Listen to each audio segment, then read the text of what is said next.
What's good, Pip and Dip family? Ollie Trades here, and in this video I'm going to be showing you the single greatest supply and demand trading strategy that has generated me almost all of my trading profits throughout my 5 years being a trader. Now before we get into this, I need you guys to understand that when you implement this strategy, you have to be on the best broker, the one with the best spreads, the best executions, and even 250% deposit bonuses. Next Trade Wave, I'm going to leave the link to that in the description. Make sure you guys sign up for that, and let's get right into the strategy. So guys, the very first thing is, what is supply and demand? Well, supply and demand when it comes to trading are going to be areas where we find the greatest probability of an order being filled. So think about it. The markets don't just move randomly. They're moved off of very specific zones. So think of the supply curve, right? The more we have demand in the market, right? The more demand is up. The more demand we have on a level is the more that people are going to be buying in this area, right? So every time we speak of a demand zone, it is going to be strictly for buy orders. Now, the more supply we have, right? The more inventory a product is going to be the more that a product gets sold off. So when you have a lot of supply, you're going to be looking to sell. Now, that is the first basic coverage of this, but let's really get into kind of how that looks on the actual charts. So as we all know, when you are trading, markets start to trend like this, right? We have uptrends, we have consolidation, and we have downtrend. And so every single time our markets approach uptrends, you notice that we have these lower highs and lower lows. As you can see, this would be a lower high here, which is then followed by a higher high, which is then followed by a lower low over here, then a higher high, right? And so essentially when we are in uptrending markets, we're going to be looking for these zones over here to then be diving into those and executing from these levels. Now, it's very important. We don't want to be getting our entries in the middle over here, because at this point you could be too early and essentially you could be right on the analysis that you're in an uptrend, but you don't have that right execution. You end up getting stopped out on something that you could have made money on, or you end up having a very big stop loss because you don't know how to enter on this zone, and then price, instead of giving you a 1-to-5 restore order ratio, only gives you a 1-to-1. But as you guys can see, that's kind of how we're looking to enter on the bullish side. This would be the bearish side. We're looking to get in on the supply zones, right? So these levels here would be considered our demand zones. These levels up here would be considered our supply zones. Now, it's important to note, how do we identify what level is going to be our supply or our demand zone? So first, what I like to do is use the 1 hour time frame, right? So this is going to be kind of a little checklist for us. We use the H1 time frame and we look for a break of structure in the market. So what do I mean by that? This means that price has to already be trending in a certain direction and then break that trend. So in this scenario here, you guys can see I've been drawing a downtrend. So once we've cleared that previous high over here, as you guys can see, and created a higher high, right? Because we were creating lower highs. Once we create that higher high and create that new change, I've now identified that we have an opportunity where we can look for the demand zone. So what this would look like to me is on the hourly time frame, right? At the bottom over here, you're going to have the lowest candle. And there's a very simple trick that I use for this. So your candle is going to look something like this. Now, if it's a bullish candle, let's draw this as blue. So now that we're looking for demand zones, if you have a bullish candle, then your demand zone is going to be signified by the lowest candle within this area, right? Let's make this a yellow box. It's going to be the lowest candle within this area. And if it's a bullish candle, you're going to be drawing it from wick to wick. So my 1 hour demand zone over here would be the lowest candle found in this area, drawn wick to wick if it is a bullish candle. Now, if that candle is a bearish candle like this, then you're going to be covering the low wick, but you're only going to be going up to the body. Now, this is the way that the market algorithm moves, and this is going to be something that is going to help you out a lot in making sure that you don't take trades too early and that you're also waiting for the right confirmations. Now, on the other hand, let's say that we're still on the 1 hour time frame and we're looking for supply zones. Well, what we're waiting for is price to have been trending upwards, then to signify to us that we've broken structure at this moment and that we've pulled back, right? And then you have that continuation of structure right there. But this level over here would now be your supply zone. Now, within your supply zone, like I said, that candle all the way at the top is going to look like this. But now, because this is a supply zone, we're going to have a potential bearish candle all the way at the top. So if it's a bearish candle on a supply zone, now you're going to be going wick to wick, versus if it's a bullish candle on a supply zone, now you're going to be covering that high and then still to just this body right here. Now, I'm telling you guys, it looks like something so small, but it really does come very handy when you are trading supply and demand to mark them out like this, especially when you start getting into the lower time frame refining, which we'll get into later on this video. Now, the reason why these levels are so important is because think about it. These banks and these hedge funds have billions upon billions of dollars flowing into the market, right? Now, every single day, there's a $6.6 trillion daily turnover within the Forex market. So all of these hedge funds are pumping hundreds of billions into these orders. Now, if they enter at this level over here, right? And let's just say it looks like this. Well, let's say that trade is going to profit them $1 billion. But if they enter at this level here, that can make them $5 billion. So they're always looking to mitigate their risk and get in at the best price points. And that's why you'll see price pull into these levels here. And I'll show you guys some chart examples in a sec. But before we get to the chart, I want to show you guys continuations of structure, because then at this point we have further supply and demand zones. So now, as I've shown you guys, once we create that break of structure as seen over here, when price actually prints a new low, this is going to give us a continuation of structure, right? Because now we're not breaking from uptrend to downtrend, we're continuing from downtrend to downtrend. And so once price has pulled into its initial supply zone and then giving you a continuation of structure, you can now do that same trick on that candle.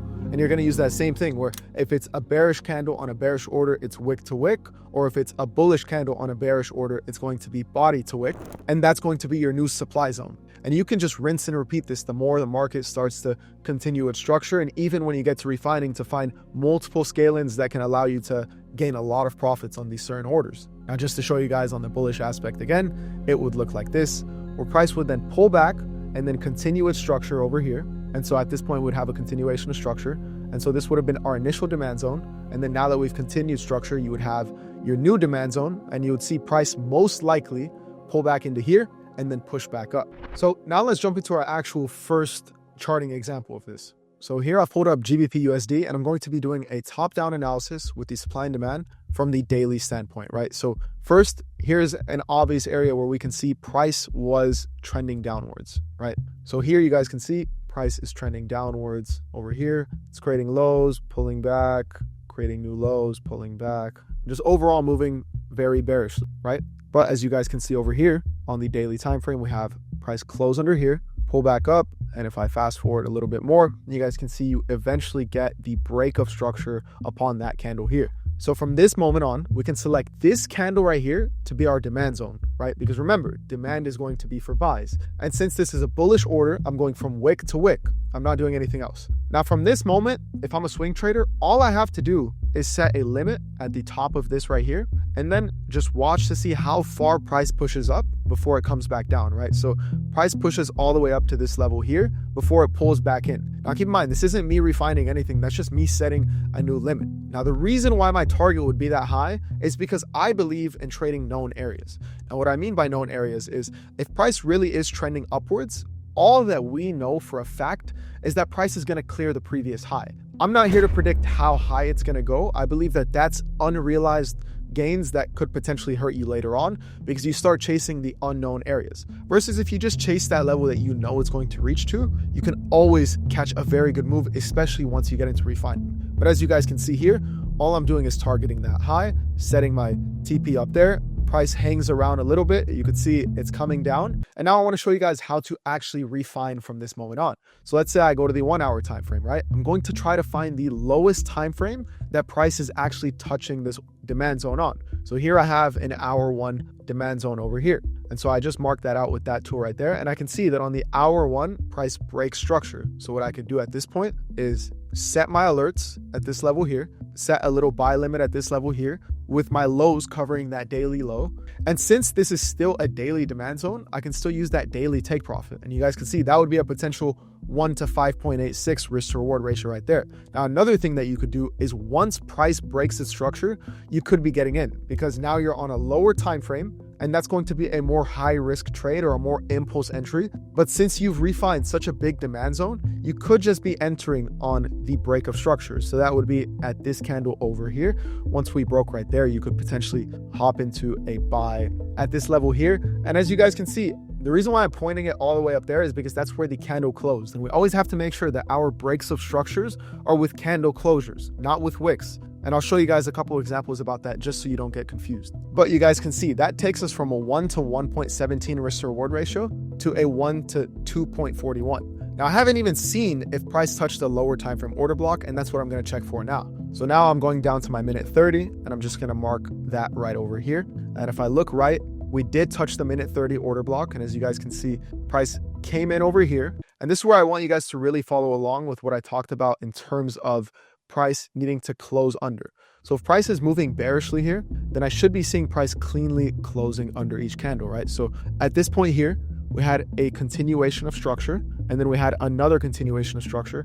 And the reason why these are continuations of structure is because price is clearly closing under that low. Now we have another continuation of structure here, but we don't at this level here because price never closes under that. It only wicks us lower. So in order for me to have a bearish continuation of structure, I'm going to need price to get under that level here. But you guys can see this would be my low, meaning that this is my high, and I get my break of structure on this candle over here, which is in full alignment with the hourly time frame. Since those are both in alignment, now I'm just going to be checking my minute 15, seeing, okay, does it touch that order block there? And it looks like it's not going to. And so the lowest time frame demand zone that we touch on this is going to be our minute 30. So we could be setting another limit order over here on this level right here, as well as setting a target for our highs all the way up here. Now from this moment on, we let this play out, and you guys can see price continues further up, does its thing, and eventually even gives you further potential scaling opportunities. So you guys can see we have this level over here,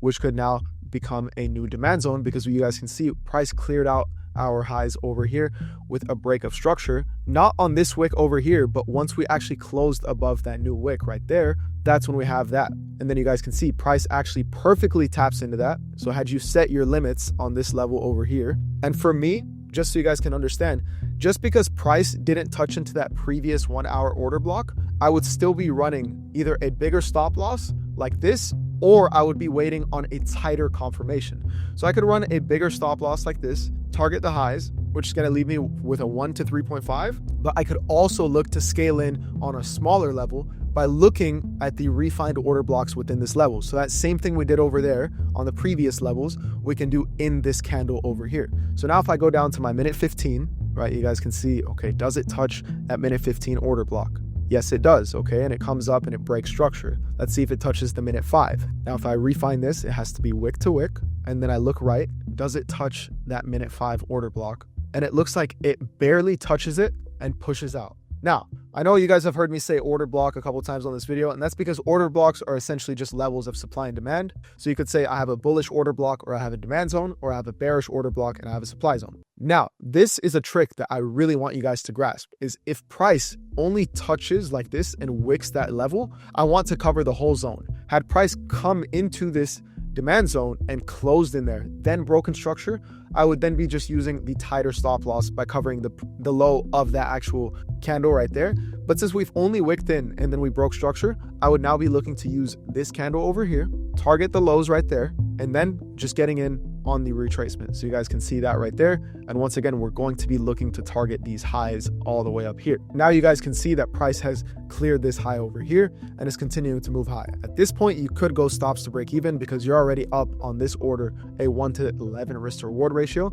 And you've also targeted that previous high. So this would be your safer take profit, considering that you're not using that same take profit as the daily level, but you're also getting in on a refined movement from the daily level. So your first, if you want to use TP1 and TP2, level would be this high over here because we know price just fell from there.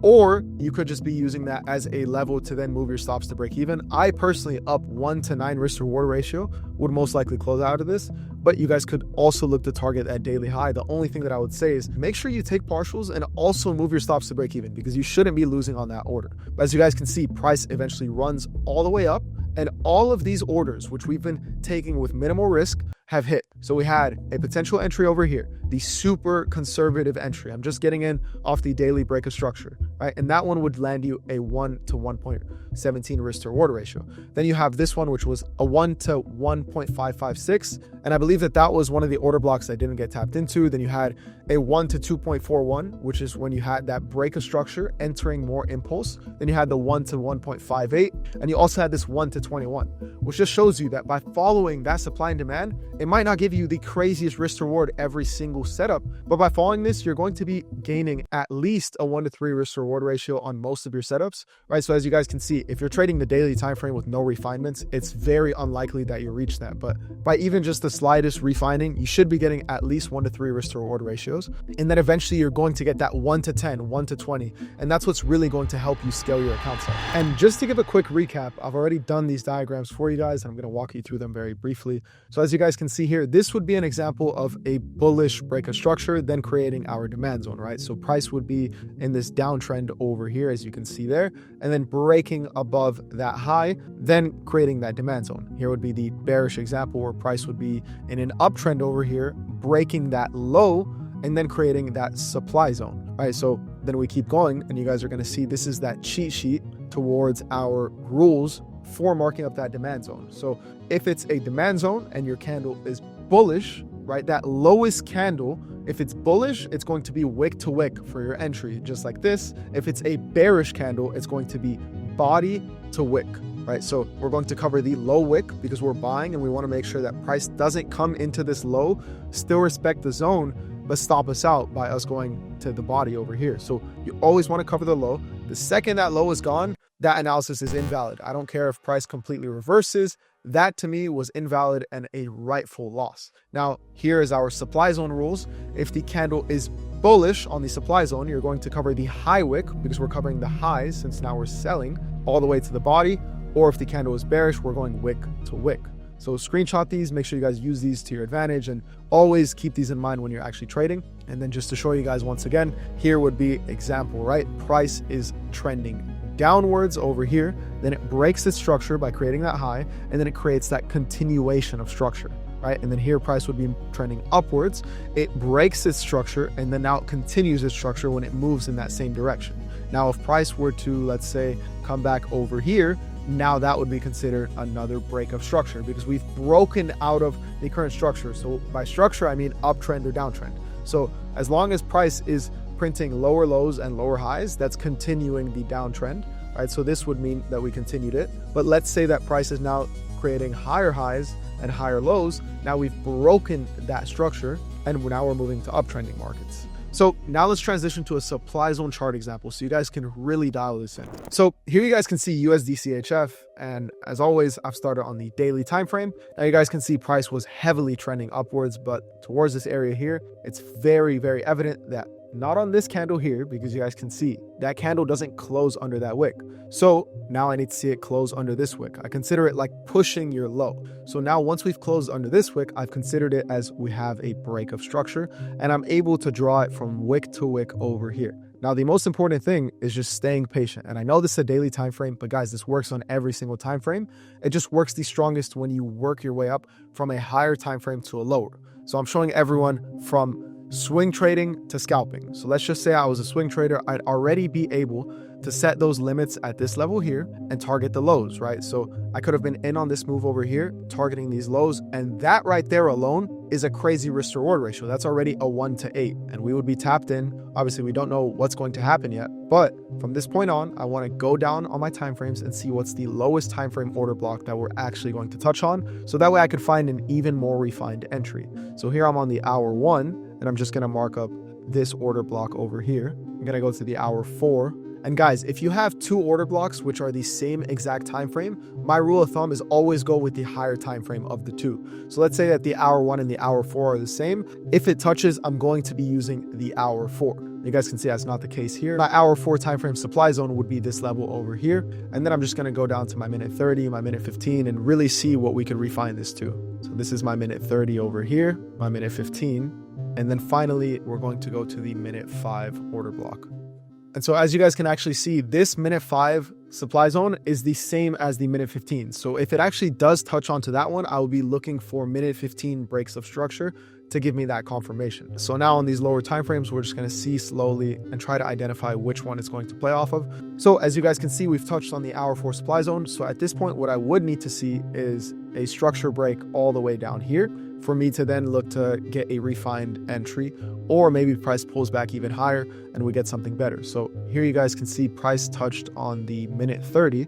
So if I switch to my minute 30 time frame and identify where the breaks are actually happening, so we had a break over here, price pulls back and breaks again. So now the low that would need to get broken after that level is touched is over here. So you guys can see the minute 30 touches that level and immediately breaks structure. So one thing that we could do here is take that entry right there, right, and tuck our stops over there, which is going to give us further confluence on this, which would also play out for a 1 to 5.79. Now, it's not a bigger risk to reward ratio than the 1 to 8, but it has more confluence, meaning that there's a higher probability that it's going to hit. And also, it's another way to scale in. So potentially you could catch 13 Rs across these two setups versus just 8 on one of them or just 5 on one of them. You never know. Maybe you missed the first one as well. But at this point, we let price continue, and maybe it pulls up even higher to give us another entry, or maybe it goes just straight to take profit. And you guys can see price melts very far, continues, now it's starting to trickle back up. But overall, we understand that we're trading with that daily bias in mind.